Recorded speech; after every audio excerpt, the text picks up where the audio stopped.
Hello, welcome to Cannonall Farm. It's Farmer Darrell here, and we're here for another educational video.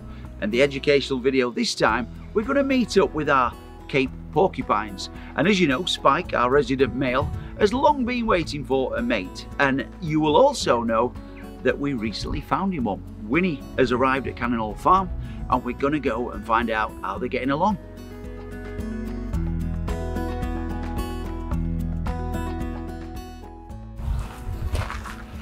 Spike and Winnie cozying up really nicely in their den behind me. That's a really good sign, because Winnie were only introduced a couple of weeks ago, and when she was first introduced, what we had to do so that she could get the run of the enclosure was put Spike in one of the dens. Now in the wild, porcupines would have around 6 dens in a territory that both male and female would patrol. When they go foraging for food, they'd normally go separately, but however they'd spend the evenings together in one of their preferred dens. So we've got 3 dens within this enclosure, which is obviously a lot smaller in captivity, but we're replicating the wild state.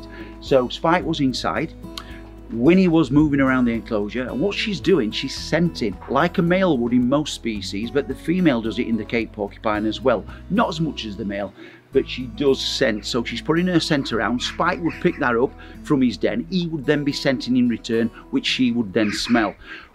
That is all part and parcel of getting the introduction. So when we release Spike from his enclosure, that then means that he's aware there's another porcupine in the enclosure, and she's also aware that there's a male in the enclosure. Now it is a bit prickly at first. They are a little bit, you know, they've got a lot of quills, they do a lot of shaking, a lot of stamping of the foot. However, they've got on really well ever since. And Spike's even been seen offering some of his favourite foods. Cape porcupines are vegetarians. They eat fruit, veg, tubers, things like that. And parsnips, potatoes and peppers are some of Spike's favourites, and he's been offering them over to Winnie, so that's a really good sign. He's been very protective as well, protecting his enclosure, protecting his dens, protecting his partner. So this is all leading to what we hope is going to be a blossoming relationship.